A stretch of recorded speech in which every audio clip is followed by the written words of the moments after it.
Walang katulad ang Diyos. Ito po ang sinasabi sa banal na kasulatan na Isaiah chapter 40 verse 18 and 19. Saan ninyo ihahambing ang Diyos? At kanino ninyo siya itutulad? Siya ba'y maihahambing sa mga imaheng ginawa ng tao?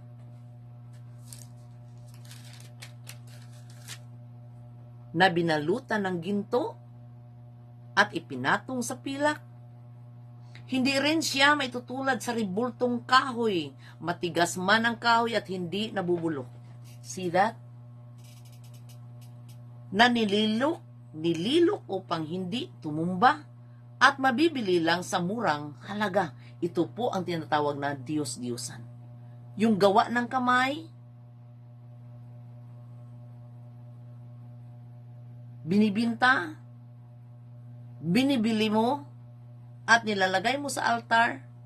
Ngayon, ang iba nililibot, pinag-agawan, upang makahipo ka man lang, kasi ang iniisip mo at pinaniwalaan mo na yan ay may kapangyarihan. Mali po yun. Malaking kasalanan. Sinabi na ng Diyos, huwag mo akong ihalin tulad ng mga bagay na gawa lang ng kamay ng tao. Sila po ay walang buhay. Ang Diyos ay buhay. Ang Diyos ay makapangyarihan sa lahat. At huwag mo siyang itutulad sa isang bagay. John 4:23 and 24. God is spirit, and he that worship him must worship him in spirit and in truth. Kung magsasamba ka, sasambahin mo ang Diyos na wala kang makikita dahil ang Diyos ay hindi makikita. Someday makikita natin ang Diyos dahil babalik siya. At makikita mo kung totoo kang tumanggap ni Jesucristo. Sila lang yung makakita ng Diyos pagbalik ni Jesucristo. Pag ikaw ay totoong anak ng Diyos. Ngayon, kung gusto mo magiging anak ng Diyos, tanggapin mo si Kristo, susundin mo ang sinasabi sa banal na kasulatan. Kasi kung hindi, nagpatuloy ka sa kasalanan, nagsasamba ka po ng mga Diyos-Diyosan, hinahambing mo o hinalintulad mo ang Diyos sa isang bagay na walang buhay, yan po ay Diyos-Diyosan, yun po ay malaking kasalanan. So, kanino ninyo siya ay hambing? Mayroon ba siyang katulad? Wala. Kaya, kung ginawa mo iyan, iyan po ay malaking kasalanan. Ang pagsasamba ng mga Diyos-Diyosan ay pagsasamba ng demonyo. Hindi po ako nagsabi niyan, kundi ang banal na kasulatan. 1 Corinthians chapter 10. Sinasabi ko ba ang Diyos-Diyusan o ang paghaing inahandog sa mga Diyos-Diyusan ay may kabuluhan? Hindi. Tingnan mo, walang kabuluhan ang paghahandog mo sa Diyos-Diyusan. Dahil, ang ibig kong sabihin, sabi ni Apostle Paul, ang mga pagano ay nag-aalay ng kanilang handog sa mga demonyo at hindi sa Diyos. See that?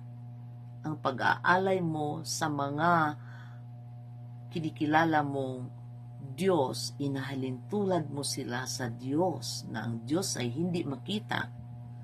Nag-aalay ka ng mga bagay o ano ang inahandog mo, iyan ay paghahandog sa mga demonyo. Sinabi ng 1 Corinthians 10:14, kaya nga mga minamahal, huwag kayong sasamba sa mga Diyos-Diyosan. Kasi ang pagsamba sa mga ribulto imahin ay pagsamba sa mga demonyo. This is not to offend you, but to let you know because God loves you. God wants to save you. Get thee out from among them and be separate. Ito po ang sinabi sa 2 Corinthians lumayo kayo. Huwag na kayong humipo. Kaya ang mga taong nagsasamba sa mga Diyos-Diyosan, mga ribulto, nag-aagawan upang sila ay makahipo. Dahil iniisip nila na yun ay makapangyarihan. At sila po ay nag-aagawan. Ganyan ba ang Diyos? Sinabi na nga, ang Diyos ay hindi makita. Bakit nag-aagawan kayo na makahipo? Sa isang bagay, pinalitan ninyo ang kaluwalhatian ng Diyos na isang bagay.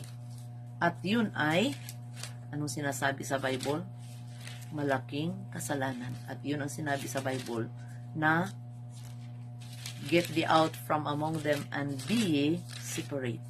And touch not the unclean thing. Huwag na kayong humipo. Ha?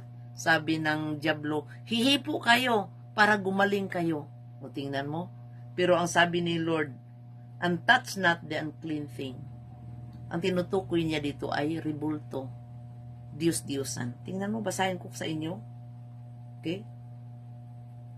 O di kaya, sabi niya, maaari bang magkasundo si Kristo at ang Belial? Ano ba ang kaugnayan sa sumasampalataya? Sa mga hindi sumampalataya? O di kaya ng templo sa Diyos, sa Diyos-Diyosan? Anong kaugnayan? God is against idolatry. Ang Diyos ay hindi nakatira sa templo ng gawa lang ng tao. Ang Diyos ay Espiritu. He that worship Him must worship Him in spirit and in truth. Kaya sinabi dito sa 6:17 of 2 Corinthians, kaya lumayo kayo sa kanila, humiwalay na kayo sa kanila. Humiwalay kayo. Tigilan nyo na. Kung gusto nyo maligtas, tigilan nyo na. Hanapin niyo ang totoong Diyos. Ang totoong Diyos, sinasabi sa Bible, God is Spirit. And he that worship Him must worship Him in spirit and in truth. Humiwalay kayo, get thee out from among them and be separate and touch not the unclean thing. Okay? Thing, bagay. Huwag nyong hihipuin ang bagay na para bang yung bagay na yan ay makapangyarihan. Huwag. Ang Diyos ang makapangyarihan. Hindi ang bagay na yan na hinihipo, pinag-aagawan ninyo. Yun po ay pagsasamba ng mga demonyo. God loves you, remember.